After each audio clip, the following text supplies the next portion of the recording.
હળવદમાં વીજપોલ મુદ્દે ખેડૂતો પર અત્યાચાર થયાનો ભાજપ આગેવાને સ્વીકાર કર્યો છે। મોરબી જિલ્લાના પૂર્વ ભાજપ મહામંત્રી ઘનશ્યામ ગોહિલે આ વાતને સ્વીકારી છે। મામલતદાર કચેરીએ ભેગા થયેલા ખેડૂતો અને નેતાઓ વચ્ચેની વાતચીતનો વીડિયો સામે આવ્યો। ઘનશ્યામ ગોહિલનો ખેડૂતોની પડખેનો વીડિયો સોશિયલ મીડિયા પર હાલ વાયરલ થઈ રહ્યો છે। ખેડૂતોના પડખે આવ્યા છે પૂર્વ ભાજપ મહામંત્રી।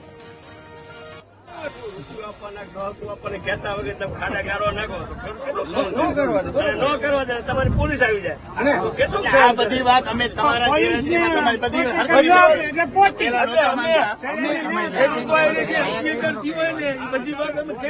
અમે પોલીસના વિરોધી નથી, પણ ભારે પોલીસ દાદાગીરી કરે ને વિરોધી દાદાગીરી કેવી કરે? તમે એક વસ્તુ સમજો, બધું કહી દીધું। બધું સાચું। એક વસ્તુ સમજો, મારા ક્ષેત્રમાં મારા હાથ બાર માગે ને કા માર મરી જવાય ને કાંઈ માર નાખે, બે વસ્તુ કરે। હા, બરાબર સાચું જ છે। ગાડીને પટાવા